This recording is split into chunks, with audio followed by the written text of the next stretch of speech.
Welcome back, everybody. We're diving deep again today, and this time we're taking a close look at a recent conversation between Joe Rogan and comedian Big J. Oakerson on the Joe Rogan Experience. Always a good time, those two. Yeah, and this particular episode, I gotta say, is a whirlwind.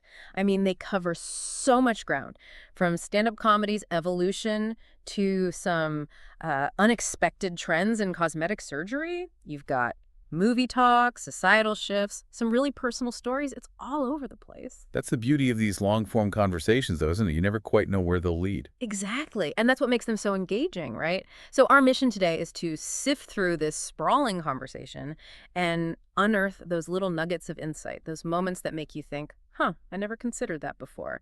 And of course, the entertainment factor can't be ignored. Big J always brings the laughs. Absolutely. He's a natural storyteller. So to pull you right in, let's start at the beginning. They kick things off talking about how the world of stand-up comedy has changed, how back in the day, the ultimate goal for so many comedians was landing their own sitcom. The Holy Grail, right? Yeah, and Big J shares this hilarious story about his early days at the New Faces Showcase in Montreal, this kind of industry event. His manager at the time had given him some truly terrible advice, telling him to dress and act a certain way to appeal to TV executives. Oh, no, that's setting him up for disaster, isn't it? It totally was. He describes his outfit black loafers, straight leg, dark blue jeans, short sleeve button down.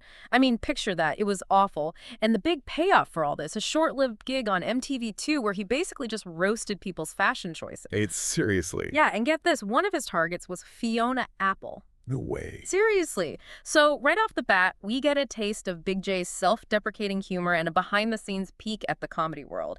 It's gold. And it speaks volumes about how much the industry has changed, right? The sitcom dream is kind of a relic now, isn't it? Totally. The landscape is completely different now. Anyway, from that cringeworthy start, they make a pretty abrupt jump into tattoos and brain development.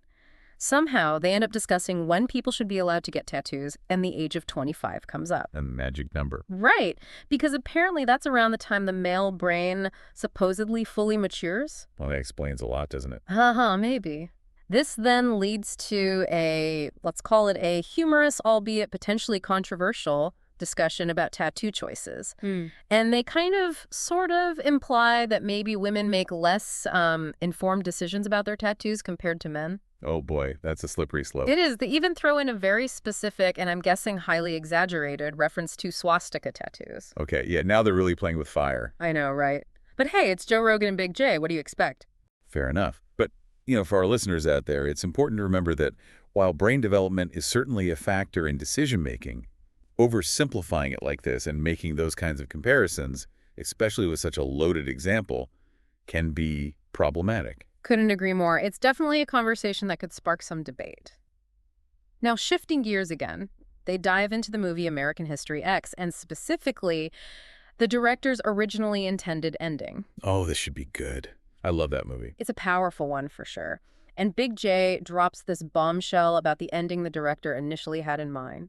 So after Edward Norton's character gets out of prison, seemingly reformed, and his brother meets that tragic end, the original ending was supposed to show Edward Norton looking in the mirror, his massive swastika still visible, and then smirking. Can you believe that? Wow, that's dark. Way darker than the ending we got. Right. It would have completely changed the message of the film. It would have been incredibly cynical, almost nihilistic.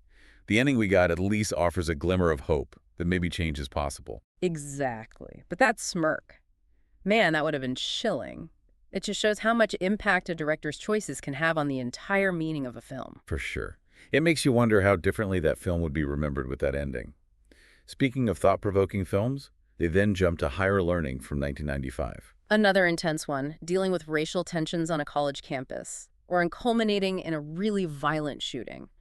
Big J talks about taking his date to see it. He describes her as a hippy-dippy girl, which, knowing Big J, probably tells you everything you need to know, and how there was a very noticeable negative reaction from the Black audience members at the film's ending. The climax shows a white supremacist character going on a shooting spree targeting Black students. Yeah, that scene was tough to watch. It's interesting, though, how differently a film like that might be received today, especially with the rise of social media and the way it amplifies certain voices and reactions. For sure. Back then, it was a different world. Now, people would be dissecting every scene online, debating the message, the implications, everything. Anyway, from there, they make a bit of a leap to a British Netflix miniseries called Adolescence. Have seen that one. Big J interprets it as having a strong anti-toxic masculinity message. He mentions a controversial plotline involving a young boy accused of killing a classmate and how the show seems to link this to the boy's exposure to pornography and his tough guy father. They even bring up Andrew Tate in connection with the show's themes. Interesting. Andrew Tate's a very polarizing figure these days. He is. So the conversation's really tapping into those current anxieties about masculinity, about the influences that shape young men. From there, though, they take a wild turn into the world of cosmetic surgery. Hold on, what? Yeah, out of nowhere, they start talking about Brazilian butt lifts or BBLs and buttock implants. Okay, I was not expecting that. I know, right? They discuss the procedures, the recovery process. Apparently, there's a lot of emphasis on being cautious with certain bathroom activities for a while, and even the clinical language used, like butt surgery.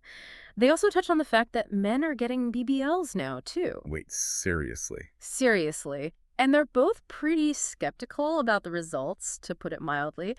And they also note the lack of similar advancements in, penile enlargement surgery. Okay, this is getting pretty out there. It is, but it's also kind of fascinating, right? It's like a window into our cultural obsessions with body image and the lengths people will go to achieve a certain look, from butts to, well, something else entirely. It's a wild ride for sure, and it just goes to show you never know where these conversations are going to lead. Exactly. So brace yourselves, because next, Big J shares this crazy story about an undercover FBI agent. This guy had to immerse himself so deeply in a criminal organization that he actually formed genuine friendships with the people he was investigating. Wow, talk about high stakes. It's intense. The story gets pretty dark, involving cocaine use, beatings, and a really close call where the agent's hidden recording device was almost discovered. That's the stuff of movies. Right. It makes you realize the incredible pressure and ethical dilemmas those undercover agents face. It's a whole other world. Now, from those high-stakes situations, they shift gears again, and both hosts start sharing their experiences meeting famous people. Always a good topic. Yeah, and Big J has these hilarious stories about meeting comedy legends like Dave Chappelle and Chris Rock, but he admits he made absolutely no lasting impression on them. He kind of freezes up around celebrities. I think a lot of people can relate to that. Totally. He also tells a funny story about a brief encounter with Rob Zombie while trying to get into a movie premiere. It didn't go well. Of course not. Meanwhile, Joe Rogan shares a childhood memory of meeting Ace Frehley from Kiss. His uncle designed album covers, so he got to meet some rock stars as a kid. Lucky guy. I know, right? So you get these contrasting experiences, the awkwardness of fan encounters, the unexpected moments that stick with you for years, and it makes you think, how would I react if I met my idols? I'd probably freeze up like Big J. Me too, probably. From there, they get into this discussion about iconic bands and comedians who can't seem to recapture the magic of their early work, even when they reunite. They talk about how the individuals themselves change and the cultural landscape shifts, so it's impossible to recreate those early conditions that led to success. Makes sense. You can't step back in time. Exactly. They use Guns N' Roses as an example, and Big J reminisces about seeing them in Greece. He talks about how hearing Welcome to the Jungle live decades after its release in 1987 brought back this flood of nostalgia. That song is an anthem. It is. They even mention how it was later featured in the movie Deadpool, which adds another layer to the whole thing. It's interesting, though, that they connect this phenomenon to both music and comedy. Yeah, because it applies to both, right? It's this idea that sometimes lightning can't strike twice. Now, from rock stars, they transition to, get this, method acting. They talk about Jim Carrey's intense immersion into the role of Andy Kaufman, which apparently led to some pretty difficult behavior on set. Yeah, I've heard stories about that. Then they contrast that with Daniel Day-Lewis's famous dedication to his craft, like remaining in character as Lincoln throughout the entire filming process. And they joke about how far he would take it, like if he was playing a character from a time before toothbrushes existed. That's taking method acting to the extreme. I know, right? It's Yeah. a funny thought, but it also makes you appreciate the dedication some actors bring to their roles. For sure. And it's a stark contrast to Big J's early days in comedy, Mhm. just trying to get noticed on MTV too. Yeah, worlds apart. But speaking of toothbrushes, that somehow leads them to contemplate the state of dental hygiene in the 1500s. Wait, what? Yeah, they go from method acting to bad breath. They imagine how much those historical period dramas romanticize the past, when in reality, people probably had some pretty gnarly teeth. Makes you grateful for modern dentistry, doesn't it? Yeah, absolutely. Okay, so get ready for this one. Big J then shares this absolutely bonkers story from his early days opening for Bobby Slayton in West Palm Beach. He describes this larger-than-life local comedian who, among other things, was a narcoleptic who would fall asleep at every red light while driving. Apparently, he'd be snoring away and Big J would have to wake him up. You can't make this stuff up. I know, right? It's a perfect example of the crazy characters you encounter in the world of comedy. From there, they delve into the economics of stand-up, how the same act can command wildly different fees depending on the context. And it leads to this feeling that comedians are sometimes running a scam, especially when young comics offer established performers tiny sums of money for gigs. It's a weird dynamic for sure. It is. Big J then gets a bit more reflective and talks about overcoming his fear of silence from the audience. He says it was a major turning point in his career, realizing that even if a joke doesn't land, it doesn't mean you're not funny. It's about building confidence through experience. Makes sense. You have to develop that resilience. Totally. And that ties into their next topic, which is the diverse nature of comedy audiences and how different crowds react to different styles. Big J tells a story about a series of really uncomfortable gigs he did at the Stand in New York. The audience there was mostly there to see newer online famous comedians, and they didn't vibe with his more established style at all. Ouch. That sounds rough. It was.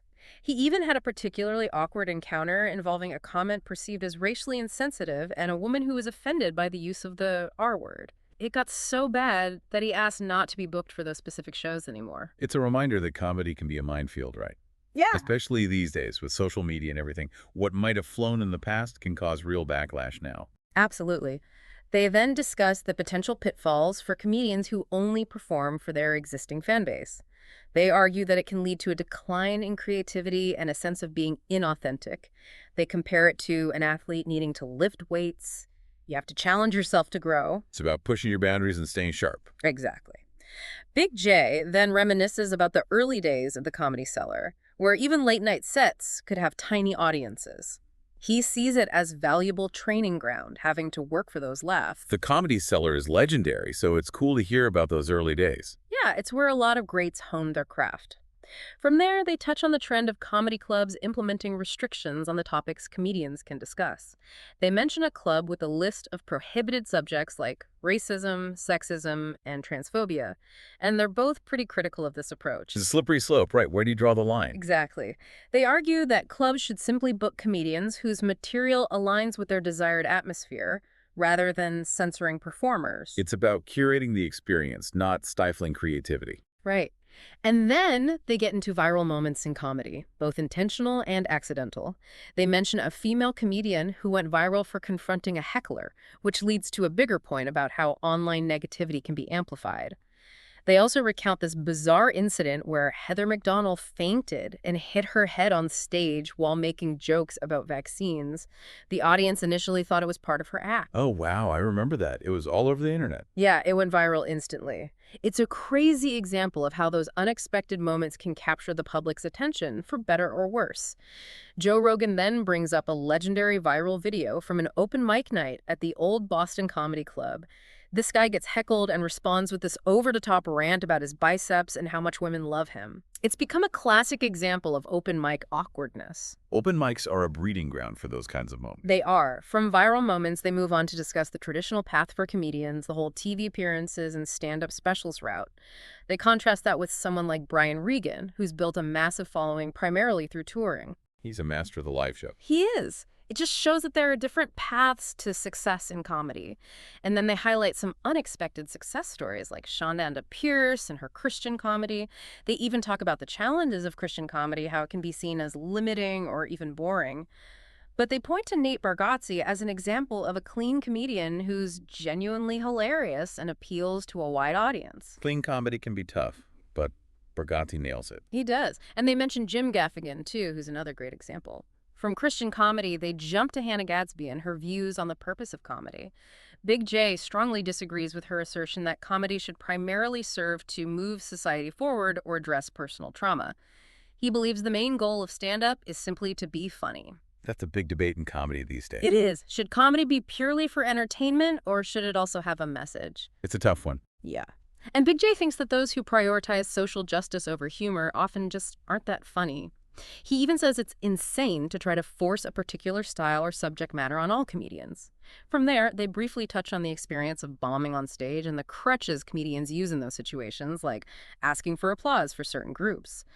Big J admits that early on he'd often go dirty if a joke bombed, just to get some kind of reaction. Hey, Oh, whatever works, right? great. It's about survival up there. Hmm. They then enthusiastically praise the success of the Legion of Skanks podcast and Gas Digital, highlighting their ability to thrive by creating uncensored content on their own platform.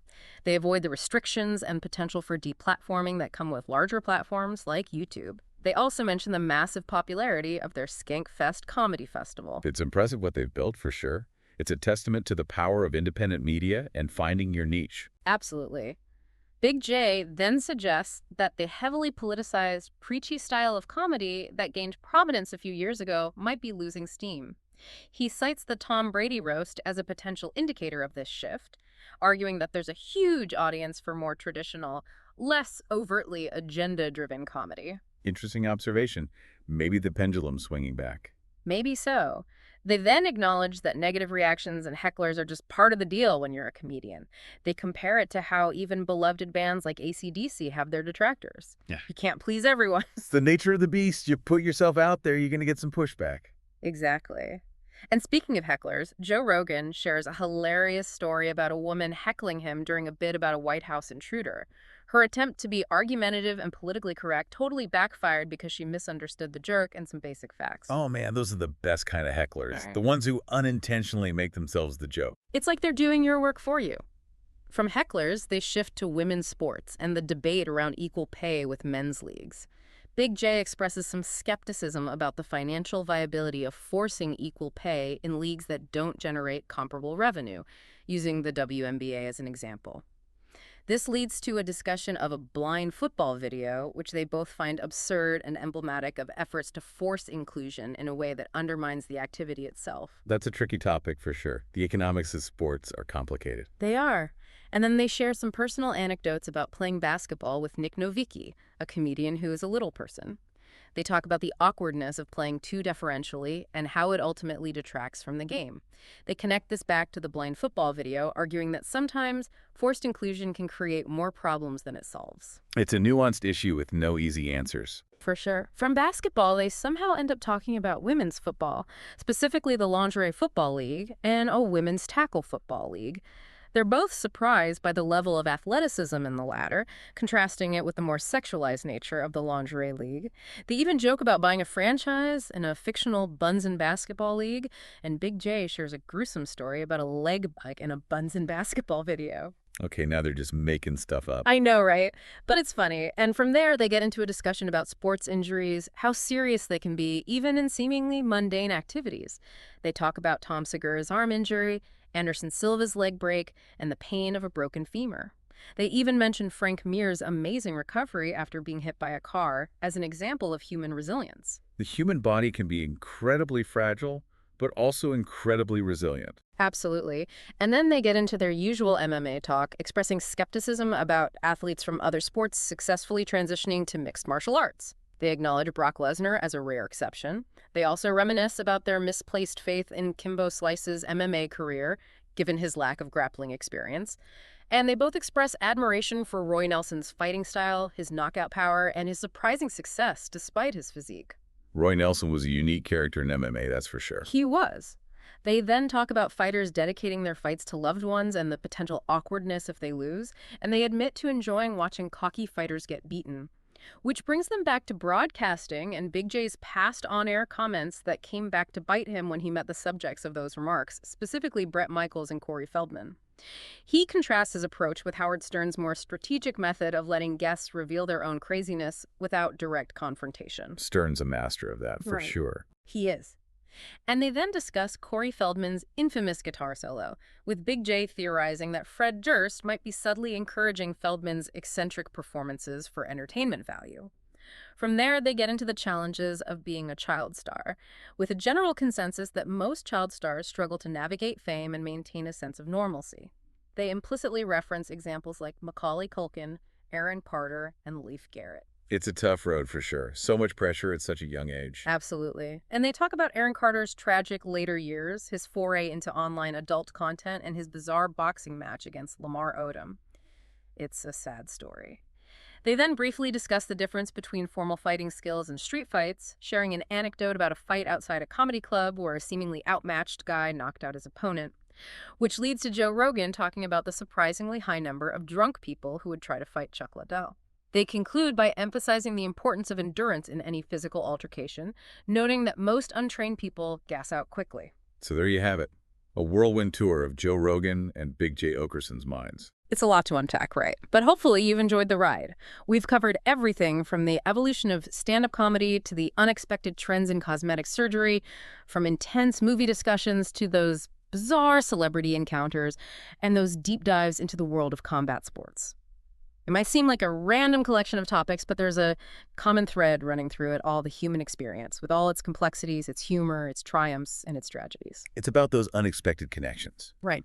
The way seemingly unrelated topics can reveal deeper insights into who we are and how we navigate this crazy world. Absolutely. So, our final thought for you today is this. What seemingly unrelated topics or experiences in your own life might hold surprising connections or offer unexpected insights if you were to take your own deep dive? And as we reflect on this conversation about fame, success, and artistic integrity, what truly defines a fulfilling path for you in any field? We'd love to hear your thoughts. Feel free to share your reflections with us. Until next time, happy diving. Take care, everyone.